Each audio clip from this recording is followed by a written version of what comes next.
இந்த நாளின் தியானத்திற்காக நாம் பிலிப்பியர் 4ஆம் அதிகாரத்தை திருப்பிக் கொள்வோம். பிள்ளைகள் நிறையா இருக்கிறதுனால பிள்ளைகளுக்காக நான் சேர்த்து பேச விரும்புகிறேன். சமாதானத்தின் தேவனும் அவர் தருகிற தெய்வீக சமாதானமும், the God of peace and the divine peace that he gives. நம்ம 8வது வசனத்திலிருந்து நான் உங்களுக்காக வாசிக்கிறேன். கவனிங்க. பிள்ளைங்களாம் பின்னால் சொல்லுங்கள். பிள்ளைங்க உட்காந்து கவனமாக சொல்லுங்கள். கடைசியாக சகோதரரே, எல்லா பிள்ளைங்களும் சொல்லணும். கவனிங்க. நீ இந்த செய்தியை கேட்குறவங்க வாய்ப்பு இருந்தால் கூட சொல்லுங்கள். உட்காருங்க. உட்காந்து சொல்லுங்கள். சொல்லுங்கள். கடைசியாக சகோதரரே, உண்மையுள்ளவைகள் எவைகளோ, ஒழுக்கம் உள்ளவைகள் எவைகளோ, நீதி உள்ளவைகள் எவைகளோ, கற்புள்ளவைகள் எவைகளோ, அன்புள்ளவைகள் எவைகளோ, நற்கீர்த்தி உள்ளவைகள் எவைகளோ, புண்ணியம் எதுவோ, புகழ் எதுவோ, அவைகளையே சிந்தித்து கொண்டிருங்கள். அடுத்த வசனம் 9ஆம் வசனம் படிக்கிற பின்னால் சொல்லுங்கள். நீங்கள் என்னிடத்தில் கற்றும் அடைந்தும் கேட்டும் கண்டும் இருக்கிறவைகள் எவைகளோ அவைகளையே செய்யுங்கள். அப்பொழுது சமாதானத்தின் தேவன் உங்களோடு இருப்பார். இந்த 2 வசனங்களில் சமாதானத்தை குறித்து, சமாதானத்தின் தேவன் நம்மோடு கூட இருக்க நாம் என்ன செய்ய வேண்டும் என்பதை குறித்து, கிறிஸ்தவ நற்குணங்களை குறித்து அங்கே அவர் பேசுகிறத நாம் பார்க்குறோம். சரிங்களா? சரி.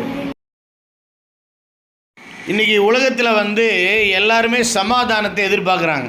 இல்லை, நிம்மதியாக வாழணும், சந்தோஷமாக வாழணும், மகிழ்ச்சியாக வாழணும், பிரச்சனை இல்லாமல் வாழணும், அல்லது பிரச்சனைகளே வந்தாலும் அதை சந்தித்து மேற்கொண்டு ஒரு தைரியமாக, மனதிடமாக, நம்பிக்கையாக வாழணும். இப்படியெல்லாம் மக்கள் ரொம்ப ஆசைப்படுறாங்க. ஆனால் முடியாமல் போகிறதுக்கு என்ன காரணம் அப்படின்னு பார்த்தோம்னா, நம்முடைய சிந்தனைகளும் செயல்களும் தான் காரணம். என்ன காரணம்?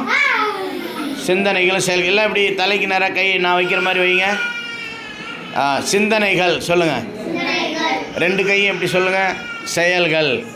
இப்படி பண்ணுங்க. நம்முடைய சிந்தனைகளும் செயல்களும் நம்முடைய வாழ்க்கையாக மாறுகின்றன.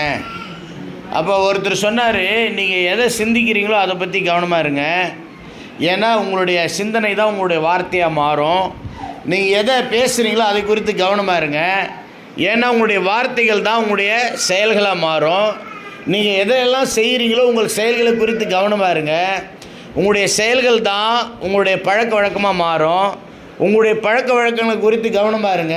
ஏன்னா உங்களுடைய பழக்க வழக்கங்கள் தான் உங்களுடைய குணங்களாக மாறும். உங்களுடைய குணங்களை குறித்து கவனமாக இருங்க.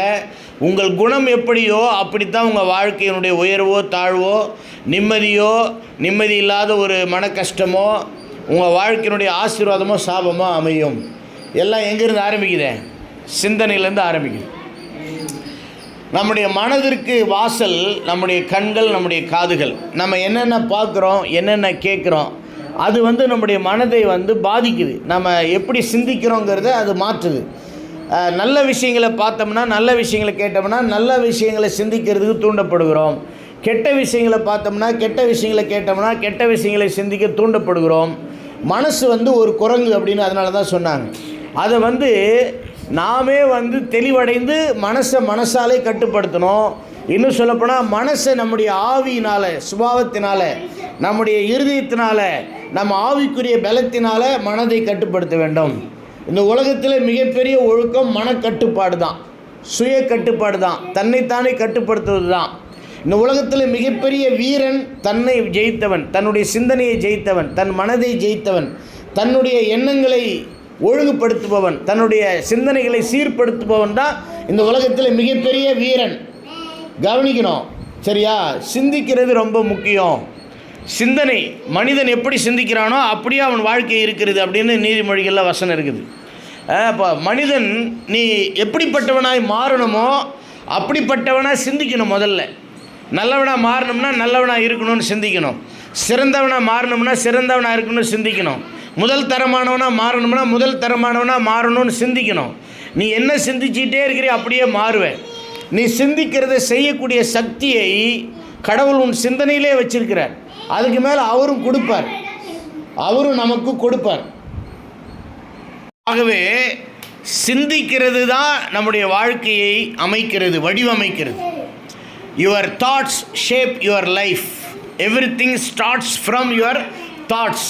ஸோ எண்ணங்களில் நம்ம தெளிவடையணும், எண்ணங்களில் தூய்மை அடையணும், எண்ணங்களில் சிறப்படையணும், எண்ணங்களில் மேன்மை அடையணும்.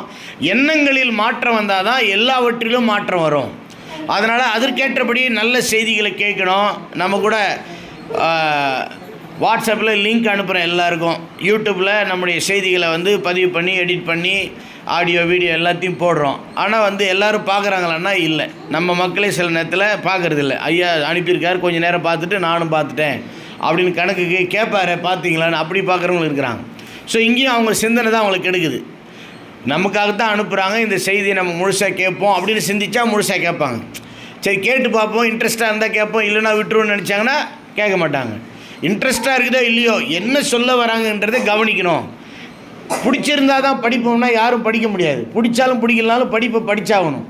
புரிந்து கொள்ள வேண்டியதை புரிந்து கொண்டாகணும். மனப்பாடம் பண்ண வேண்டியதை மனப்பாடம் பண்ணி ஆகணும். பரீட்சை எழுத வேண்டியதை எழுதி ஆகணும். அப்படி படிக்கும்பொழுது ஒழுக்கத்துக்குள் வரும்பொழுது தான் படிக்க முடிகிறது. அப்படி படிக்கிறதுனால தான் வளர முடிகிறது. சில தத்துவங்களை, கொள்கைகளை, கோட்பாடுகளை புரிஞ்சுக்கிட்டு அதுக்கேற்ற வேலைகளை செய்ய முடிகிறது, சம்பாதிக்க முடிகிறது.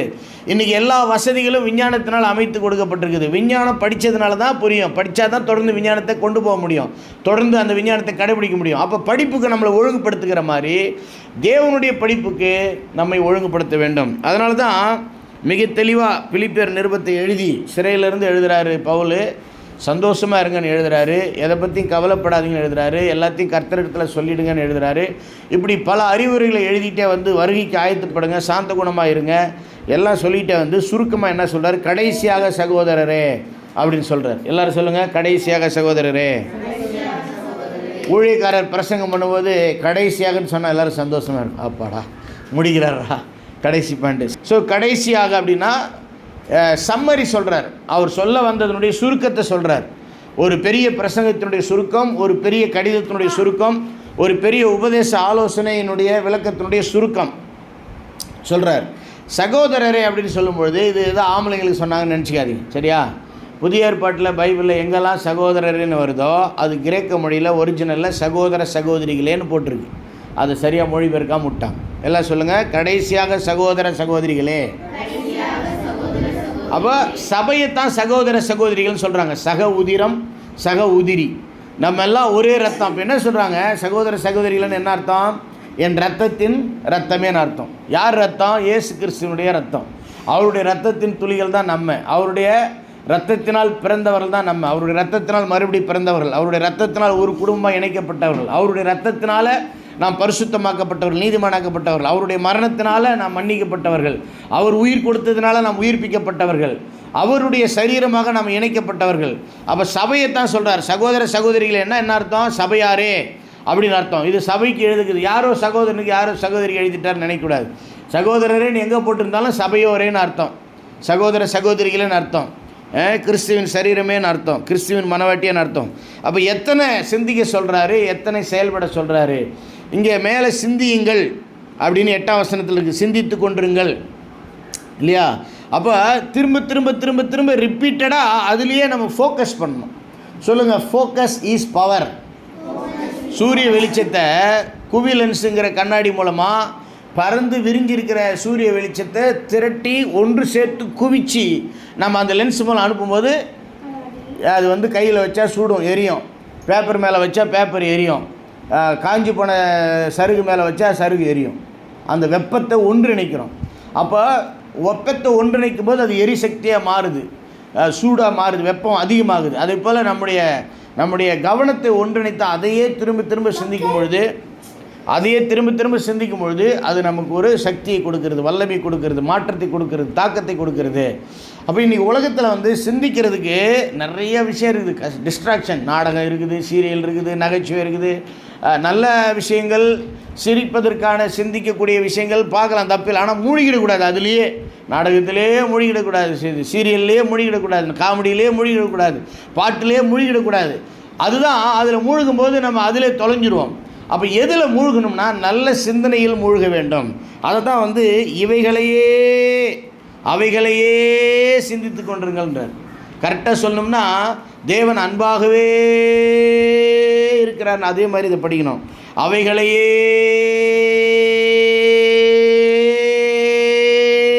சிந்தித்து கொண்டிருங்கள். அப்படின்னா மாறவே கூட திரும்ப திரும்ப திரும்ப திரும்ப திரும்ப தினமும் தினமும் தினமும் தினமும் காலையில் மத்தியானம் சாயங்காலம் இப்படி சிந்திச்சுட்டே இருந்தால் தான் மாற்றம் வரும். சிந்தனையை ஒழுங்குபடுத்தல அது இஷ்டத்துக்கு விட்டோம்னா ஏகப்பட்டதை சிந்திக்கும், தேவையில்லாத சிந்திக்கும்.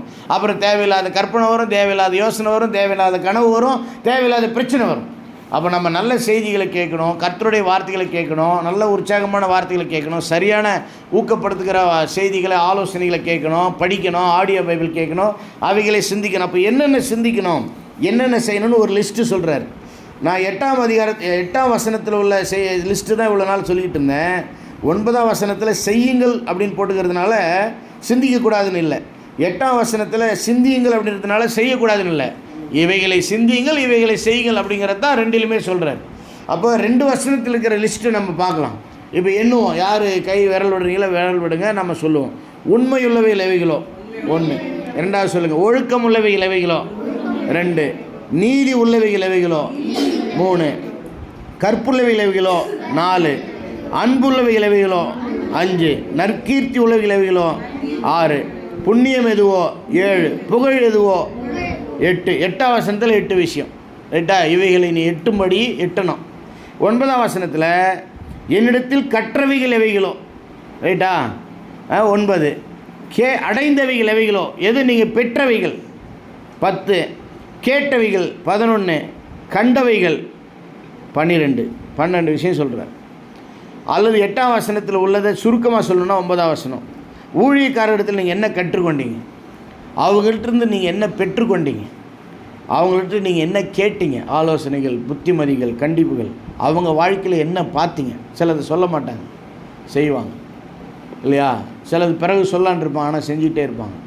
நீங்கள் என்ன பார்த்தீங்க, இதெல்லாம் செஞ்சீங்கன்னா நிம்மதியாக இருப்பீங்க, சமாதானமாக இருப்பீங்க. சிந்தனையை மாற்றாமல் நிம்மதி வராது. ஜபம் பண்ணிட்டோம் அப்படின்றதுனால அந்த நேரத்துக்கு ஒரு நிம்மதியாக இருக்கும், தானாக சூழ்நிலை நிம்மதியாக மாறாது. சிந்தனை மாறினா தான் நிம்மதி வரும், யோசனை மாறினா தான் நிம்மதி வரும், சரியான புரிதலுக்கு வந்தால் தான் நிம்மதி வரும். எது என்னன்னு தெரிஞ்சால் தான், தெளிவடைஞ்சால் தான் நிம்மதி வரும். ஒரு கொள்கைக்குள்ளே ஒரு கோட்பாட்டுக்குள்ளே வந்தால் தான் நிம்மதி வரும். நான் நல்லது பண்ணுறேன், நான் நல்லது செய்கிறேன், எனக்கு ஊழியம் தான் முக்கியம், ஊழியத்து நிமித்தம் நான் சொந்தக்கார வீட்டுக்கோ நண்பரையோ பார்க்க போகலன்னு ஒருத்தன் தப்பாக நினச்சிட்டானா அதை பற்றி நான் கவலைப்பட போகிறதில்ல. முடிஞ்ச அளவுக்கு விளக்க சொல்லுவேன், புரிய வைக்க பார்ப்பேன். புரிஞ்சுக்கலன்னா ஐ டோன்ட் கேர், அப்போ நான் நிம்மதி ஆகிடுவேன். இல்லைனா ஊழியத்துக்கு போயிட்டேன், அவன் வேறு கோச்சிக்கிட்டான், அவன் என்ன நினைப்பானோ குழப்பின்னு கிடப்பேன். நான் அவனை பார்க்கல, அவனை போய் சந்திக்கலாம், அவன் நிகழ்ச்சிக்கு போகலன்னு அவன் டென்ஷனாக போகிறான். இப்போ நான் எனக்கு என்னென்னு கொள்கையே இல்லை. மனுஷன் முக்கியமாக, தேவன் முக்கியமாக, நண்பன் முக்கியமாக, கர்த்தர் முக்கியமாக, ஊழியம் முக்கியமாக, உலக உறவுகள் முக்கியமாக, எனக்குள்ளே என்ன இல்லை, தெளிவில்லை. தெளிவில்லாதனால குழம்பிக்கிட்டே இருப்பேன் நான். ஒருவேளை நண்பன் தப்பாக புரிஞ்சிட்டாலும், அவங்க நிகழ்ச்சிக்கு போக முடியலன்னு அவன் கோவிச்சிட்டாலும் பரவாயில்ல, கர்த்தர் என்னை கைவிட மாட்டார். ஒரு சூழ்நிலை வரும், நண்பனுக்கு புரிய வைக்கலாம், அவன் மாறுவான் அப்படின்னு தெளிவாக இருந்தால் நான் நிம்மதியாக இருப்பேன். ஸோ என்னுடைய சிந்தனை சரியாகாமல் நிம்மதி வராது. அதனால் என்ன சிந்திக்கணும், உண்மையாக இருக்கணும்னு சிந்திக்கணும். உண்மைன்னா என்னதுங்க, நேர்மை. இங்கிலீஷில் நம்ம அதை வாசிப்போம். அப்போது இதையே திரும்ப திரும்ப திரும்ப திரும்ப நம்ம என்ன பண்ணோம், சிந்திக்கணும். ஆங்கில வேதாகமத்தை எடுத்துட்டேன், 8வது வசனத்தை நான் உங்களுக்கு வாசிக்கிறேன். What ever things are true, true அதாவது பொய் பேசக்கூடாது, உண்மை பேசணும். உண்மை, ஆமாம், எல்லாம் சொல்லுங்கள். ட்ரூ, ட்ரூத், ட்ரூ, ட்ரூத், சத்தியம். சத்தியம் உள்ளவர்களை, உண்மை உள்ளவர்களை பேசணும். நல்லா கவனிங்க பிள்ளைங்க எந்த காரணத்தை கொண்டு பொய் சொல்லக்கூடாது. பொய் சொன்னீங்கன்னா வாழ்க்கை நல்லா இருக்காது. அப்போ பெரியவங்க பொய் சொல்ல மாட்டாங்கன்னா பெரியவங்களும் பொய் சொல்லக்கூடாது. பிள்ளைங்களுக்காக நான் சொல்கிறேன், அப்பா அம்மா கேட்டால் எதையும் மறைக்காமல் சொல்லணும். நல்லது நடந்துச்சோ கெட்டது நடந்துச்சோ, நல்லதாக இருக்கட்டும் கெட்டதாக கூட இருக்கட்டும், இல்லைட்டா மறைக்கக்கூடாது. மறைச்சிங்கன்னா உங்கள் வாழ்க்கை வீணாகிடும். அப்போது நான் பொய் சொல்லக்கூடாது, பொய் சொல்லக்கூடாது, பொய் சொல்லக்கூடாது, பொய் சொல்லக்கூடாதுன்னு சிந்திக்கணும். சரி, எல்லாம் சொல்லுங்கள். நான் பொய் சொல்லக்கூடாது, நான் பொய் சொல்லக்கூடாது, நான் பொய் சொல்லக்கூடாது சொல்லுங்கள். உண்மையாக இருக்கணும் இல்லையா? அடுத்தது தமிழில் என்ன போட்டிருக்கு? உண்மை உள்ளவைகளோ, அடுத்தது ஒழுக்கம் உள்ளவைகளோ. ஆங்கிலத்தில் what ever things R honest. ஒழுக்கம் என்பது ஆங்கிலத்தில் எப்படி இருக்குது? நேர்மை உள்ளவைகளோ. அப்போ நான் நேர்மையாக இருக்கணும், நேர்மையாக இருக்கணும். நேர்மை என்பது நீதியோடு சம்மந்தப்பட்டது. அதனால் அடுத்தது வருது நீதி உள்ளவைகளோ. தமிழில் இருக்கா நீதியா? நீதி உள்ளவைகளோ அதான மூணாவது. அவள் இங்கிலீஷில் வந்து whatever things are just, அதாவது சமநீதி, சமத்துவம். உட்கார். இப்போ நான் வந்து சாக்லேட் வாங்கின்னு வரேன், என் பிள்ளைங்களுக்கு எக்ஸ்ட்ரா கொடுத்துட்டு பக்கத்தில் இருக்கிற பிள்ளைங்களுக்கு கம்மியாக கொடுத்தனா அது ஜஸ்ட்டு கிடையாது, சமநீதி கிடையாது. சமமாய் பகிர்ந்தளிப்பது சமநீதி. பீஸ் போடுறேன், சாப்பிட்ற நேரத்தில் கறி போடுறேன், கறி போடும்போது எல்லாருக்கும் சமமாக வைக்கிறது சமநீதி. ரைட்டா? ஒருத்தருக்கு வந்து இப்போ எலும்பு கடிக்க முடியல, பல்லு சரியில்லை, அது எலும்புக்கு பதில் ஒரு கறி சதையை கேட்குறாங்கன்னா கொடுக்கலாம். ஆனால் வந்து பிடிக்காதவங்களுக்கு எலும்பாக போட்டு ரொம்ப பிடிச்சவங்களுக்கு கறியாக சதையாக நிறைய போடுறேன்னா இப்போ சமநீதி இல்லை. அப்போ நான் பொய் சொல்லக்கூடாது, உண்மை பேசணும், உண்மை சிந்திக்கணும், உண்மையை மறைக்கக்கூடாதுன்னு நான் சிந்திக்கணும், உண்மையை மறைக்காமல் வாழணும். ஸோ பொய் சொல்கிறவங்க கர்த்தருடைய சீசர்கள் அல்ல, இயேசுவின் சீடர்கள் அல்ல, அவங்க உண்மையான கிறிஸ்தவர்கள் அல்ல. அவங்களுக்கு நிம்மதி வராது. நீ என்ன தான் உபவாசம் பண்ணி ஜெபம் பண்ணு, கோடி கோடியாக காணிக்க கொடு, ராத்திரி பகலாக பைபிளை படி, ஆராதனை கூட்டத்துக்கு போய் அப்படியே கண்ணை மூடிக்கிட்டு 20 மணி நேரம் பாட்டு பாடி ஆராதனை பண்ணு. ஆனால் நீ பொய் சொல்கிறன்னா நிம்மதி கெடும், சமாதானம் கெடும். சமாதானத்தின் தேவனுடைய ஆதரவு உனக்கு இல்லை. பார்த்துக்கிட்டே இருப்பார் அனுபவி ராஜான். அப்போ அதே போல் நீங்கள் வந்து நேர்மையாக இல்லை, அநியாயம் பண்ணுறீங்க, ஏமாத்துறீங்க, ஓர வஞ்சனை பண்ணுறீங்க, வந்து ஏமாற்ற பார்க்குறீங்க அப்படின்னா சமாதானம் இல்லை. கிறிஸ்தவனாக இருக்கிறதுனால தானாக சமாதானம் வந்துடாது. ஆண்டவர் இயேசு கிறிஸ்து சொன்னார், என்னிடத்தில் வந்து கற்றுக்கொள்ளுங்கள், அப்பொழுது உங்கள் ஆத்துமாக்களுக்கு இளைப்பாறுதல் கிடைக்கும். ஆண்டவர்கிட்ட வரணும், கவனிக்கணும், கேட்கணும், கற்றுக்கணும், அதன்படி செய்யணும். அப்போ தான் இளைப்பாறுதல் வரும். ஆண்டவரே ஆண்டவரே ஜெபம் பண்ணிட்டா வந்துடாது. நிறைய பேர் ஜெபம் பண்ணிட்டா எல்லாம் மாறிடுன்னு நினைக்கிறாங்க. ஜெபம் உன்னை மாற்றும், நீ மாறினா தான் எல்லாம் மாறும். ஜெபம் உன்னை மாற்றுவதற்கு நீ இடம் கொடுக்கலன்னா நீ ஜெபத்தை நீயே நம்பலன்னு அர்த்தம். நீ ஜெபத்துக்கு நீயே விட்டு கொடுக்கலன்னு அர்த்தம். ரைட்டா? சும்மா ஜெபம் பண்ணிட்டா எல்லாம் மாறிடாது. நான் பொய் சொல்லாமல் இருந்தால் தான் எல்லாம் மாறும், நான் நேர்மையாக இருந்தால் தான் எல்லாம் மாறும், நான் நீதியாக இருந்தால் தான் எல்லாம் மாறும். ரைட்டா? அடுத்தது நீதி உள்ளவைகள். அதுக்கப்புறம் என்ன இருக்குது? கற்புள்ளவைகளோ. தமிழில் அழகாக இருக்குது கற்பு, இங்கிலீஷில் பியூர், சுத்தம் உள்ளவைகளோ அப்படின்னு இருக்குது. இங்கிலீஷில் என்ன இருக்குது? சுத்தம் உள்ளவைகளோ அப்படின்னு இருக்குது. அப்போ கற்பு பரிசுத்தம். கற்பு என்பது பரிசுத்தம், பாவம் பண்ணக்கூடாது அப்படின்னா. ஆமாம், கல்யாணத்துக்கு முன்னால் வந்து நிறைய பேர் இன்றைக்கி வந்து என்ன பண்ணுறாங்க, பாய் ஃப்ரெண்ட் கேர்ள் ஃப்ரெண்டை வச்சுக்கிறாங்க. பரவாயில்ல, ஒருத்தர் புரிஞ்சுக்கிறதுக்காக பேசலாம், பழகலாம். ஆனால் கணவன் மனைவியாக ஒன்றா படுத்து ஒன்றா வாழக்கூடாது. அதுதான் கற்பு. கல்யாணம் பண்ணிக்கிட்டு தான் ஒன்றா வாழணும். ரைட்டா? இப்போ வந்து உலகத்தில் இன்றைக்கி கற்பு வந்து ஒரு வேடிக்கை பொருளாயிடுச்சு, ஒரு சாதாரணமாகி போச்சு. அதெல்லாம் யாரும் பெருசாக மதிக்கிறதில்ல. ஆம்பளையா பொம்பளையான்றதே இன்றைக்கி புரியல. நான் ஆம்பளை பாதி பொம்பளை பாதின்னு குழப்பிக்கிட்டு இருக்கிறாங்க. நான் 20% ஆம்பளை, 30% பொம்பளை, 50% நாயின்னு சொல்லிகிட்டு இருக்கிறேன் அமெரிக்காவில். நான் வந்து 30% பூனை, 20% நாய், 20% ஆம்பளை, 30% பொம்பளைன்னு சதவீதம் சொல்லினுக்கிறான். நான் நாயாவுங்கிறேன், பூனையாவுங்கிறேன், ஆணாவுங்கிறேன், பெண்ணாவுங்கிறேன்றான். மென்டலுங்க மொத்தம், மென்டல், எல்லாம் மென்டலு. ரைட்டா? இப்போ இந்த ரூமில் இருக்கிற நம்ம எல்லோரும் எடுத்துக்குமே, நான் நாயாக உணர்வடைகிறேன். அது எப்படி தெரியுமா? காலையில் நான் நாயாக ஃபீல் பண்ணுறேன், சாயங்காலம் நான் பூனையாக ஃபீல் பண்ணுறேன், நடுராத்திரி நான் ஆம்பளையாக ஃபீல் பண்ணுறேன், விடிகாலம் நான் பொம்பளையாக ஃபீல் பண்ணுறேன். ஒரு நாளில் 4 பாட்டு யோசிக்கிறாங்க. இங்கே ஒருத்தர் நாய் மாதிரி குலைச்சிட்டு இருந்தா, ஒருத்தர் பாம்பு மாதிரி நெளிஞ்சிட்டு இருந்தா, ஒருத்தர் பூனை மாதிரி நக்கிட்டு இருந்தா, ஒருத்தர் பன்னி மாதிரி தரையை நக்கிட்டு இருந்தா, ஒருத்தர் குதிரை மாதிரி காலை வச்சுருந்தா, இங்கே எப்படி இருக்கும் வாழ்க்கை? எல்லோரும் அவங்கவுங்க நினைக்கிற மாதிரி இஷ்டத்துக்கு மாறிட்டா வாழ்க்கை ஒழுங்கு வராது, நிம்மதி வராது, ஒற்றுமை வராது. அப்போ மனம் போன போக்கில் வாழக்கூடாது. மனதை ஒழுங்குபடுத்தி பரிசுத்தமாக வாழணும், கற்பாக வாழணும் இல்லையா? அப்போ ஆண்கள் பெண்களை வந்து தவறான முறையில் தொடக்கூடாது. ஒரு சேரில் உட்காரோம், ஒட்டி உட்காரோம், ஒரு பெஞ்சில் உட்காரோம், ஒட்டி உட்காரோம், ஒரு மீட்டிங்கில் இடம் இல்லை, பக்கத்தில் இடிச்சிட்டு நிற்கிறோம், அது வேறு. தவறான கண்ணோட்டத்தில் தவறான அணுகுமுறையில் நம்ம ஒட்டி உட்காரும்போது கை வைக்கும்போது பாவமாகிறது. அதையெல்லாம் தவிர்க்கணும். அப்போ ஆண்கள் பெண்கள் டிஸ்டன்ஸ் மெயின்டைன் பண்ணணும், பேச்சில் டிஸ்டன்ஸ் மெயின்டைன் பண்ணணும், பார்வையில் டிஸ்டன்ஸ் மெயின்டைன் பண்ணணும், பழக்கத்தில் வந்து எல்லைகள் வகுக்கணும். அது மீறும் பொழுது அசுத்தமாகுது. அதனால் வாழ்க்கையில் நிம்மதி கெடுகிறது. உன் நிம்மதி கெடும், உன்னை சுற்றி இருக்கிறவங்க நிம்மதி கெடும், உன் குடும்ப நிம்மதி கெடும், எல்லா நிம்மதி கெடும். சமாதானத்தின் தேவன் எப்போ நமக்கு அவருடைய தெய்வீக சமாதானத்தை முழுமையாக நமக்கு கொடுப்பார் அப்படின்னா நாம் கட்டுப்பாடுகளோடு எல்லைகளோடு வாழும்பொழுது தான் கொடுப்பார். இது சொல்லும்போது சிலருக்கு புரியுறதில்ல, பிரச்சனைகள் வரும்போது தான் புரியுது.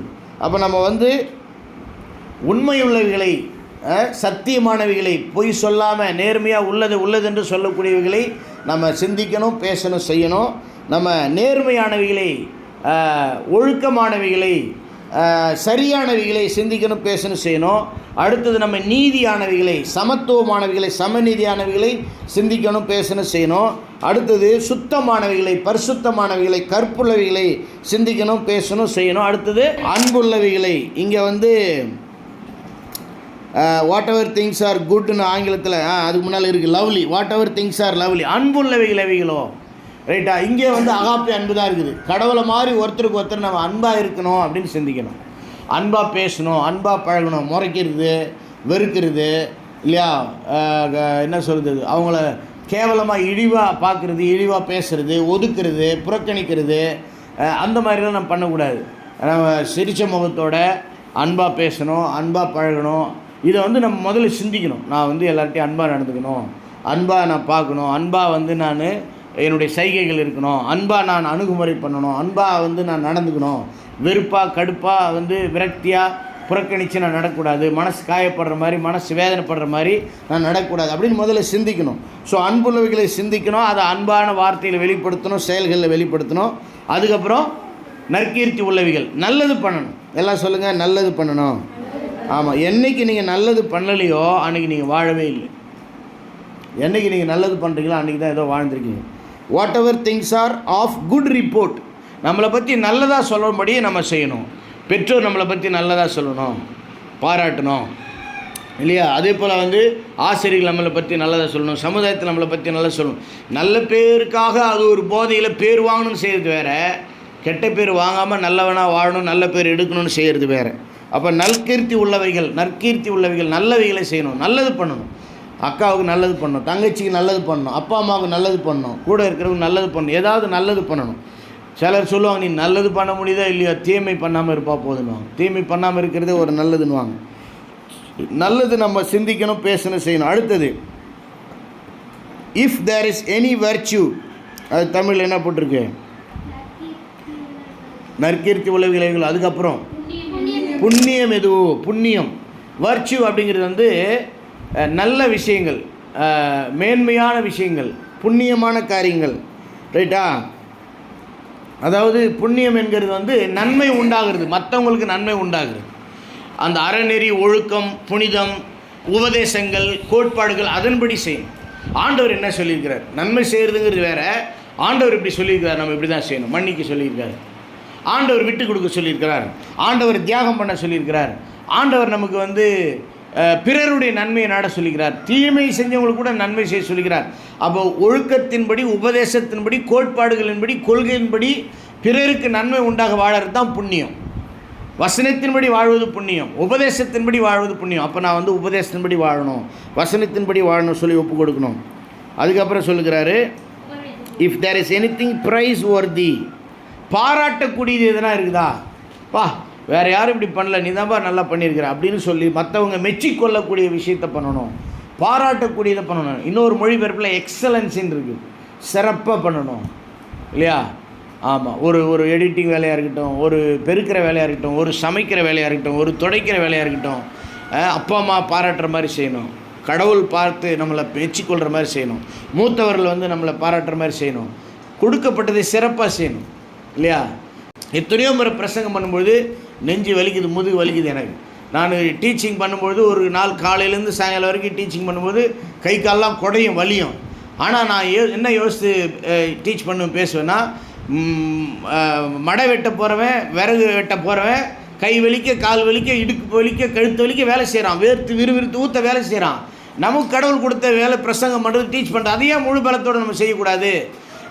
ஃபேன் சரியில்லாத இடத்துல, வெயில் காலத்தில், மே மாதத்தில் ஃபேன் ஓடினா கூட என் சட்டையே நனைஞ்சிருக்கு நான் போதிக்கும் பொழுது. ஏன்னா வேர்வை வருது, ஏன்னா நான் உழைக்கிறேன், சத்தம் போடுறேன், சிந்திக்கிறேன்.